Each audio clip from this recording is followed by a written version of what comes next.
महाराज हार्दिक जो प्रशंसा है वो किसी से सुनी नहीं जाती। अधिक अच्छा व्यक्ति होना भी कभी कभी गुनाह हो जाता है। अब विश्वामित्र में वशिष्ठ में किस बात को लेकर के झगड़ा हुआ? बिन्न की आपका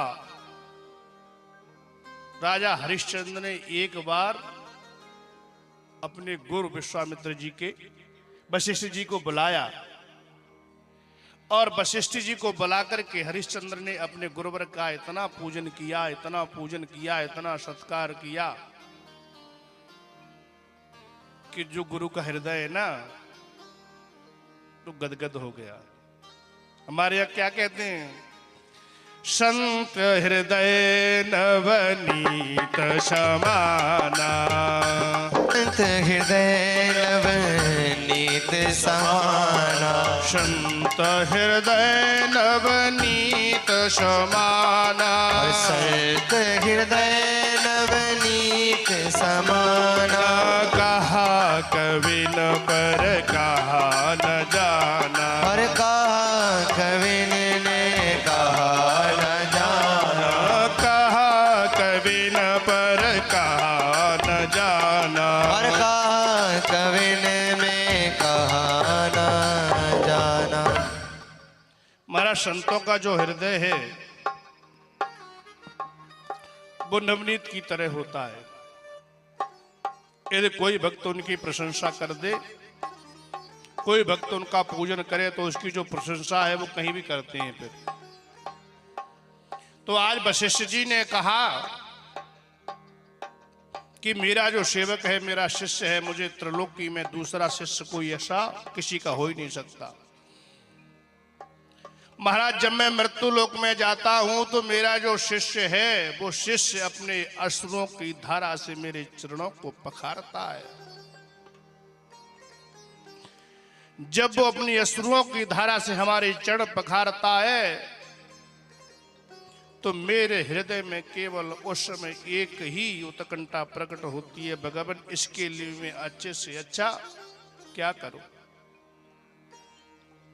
संत भगवान कभी किसी का कोई रखते नहीं, कभी किसी का ऋण नहीं रखते। जो ये जो चर्चा थी वो विश्वामित्र जी को सहन नहीं हुई। विश्वामित्र जी ने कहा, अरे आपका शिष्य इतना श्रेष्ठ? उन्होंने कहा इतना ही श्रेष्ठ है। तो आज विश्वामित्र जी क्या सोचते हैं कि अब इनकी मैं तपस्या, जो हरिश्चंद्र की चर्चा बार बार कर रहे हैं, इनकी मैं तपस्या देखता हूं, इनकी मैं सत्यवादी देखता हूं, कैसा सत्यवादी है। क्या आज तक ऐसा कोई सत्यवादी नहीं हुआ? तो विश्वामित्र जी आज इंद्र के पास पहुंच जाते हैं और इंद्र जी से कहते हैं, भगवान मुझे लगता है कि आप अपने यहां से बिस्तर बांध लीजिए, क्योंकि अब आपका इंद्रासन जाने वाला है। महाराज अपने सिंहासन का, अपने पद का सबको डर रहता है। अब जैसा ही विश्वामित्र जी ने कहा कि आपका इंद्रासन जाने वाला है, आपका पद जाने वाला है, तो इंद्र जी ने कहा, क्यों भी, क्या बात हो गई? ऐसी क्या बात है? उनने कहा कि मृत्यु लोक में हरिश्चंद्र एक ऐसे राजा हैं, वो इतना तप कर रहे हैं कि आपका तप उनके सामने फीका पड़ जाएगा। और आपका जैसा ही तप फीका हुआ तो इंद्रासन पे कौन विराज जाएगा? राजा हरिश्चंद्र। जब राजा हरिश्चंद्र इस इंद्रासन पे विराज जाएंगे तो आपका जो अभी वैभव है, आपकी जो अभी कीर्ति है, वो सब नष्ट हो जाएगी। तो इंद्र जी कहते हैं कि आप बताइए ऋषिवर, आप आए तो हैं, आपने बात तो बताई, ये समस्या तो जटिल है, पर इस समस्या का समाधान कैसे हो? इस समस्या का हम क्या करें? बने की ना ना, विश्वामित्र जी ने कहा, समस्या का समाधान तो आप ही करो। अब कोई व्यक्ति शुभचिंतक होकर के आपसे बात करे, अपने आप से कहे नहीं नहीं मैं समस्या का समाधान नहीं है, तो आप बार बार उसे अनुनय करेंगे नहीं नहीं। ये आपको ये बात कैसे पता चल गई, कहां से पता चल गई?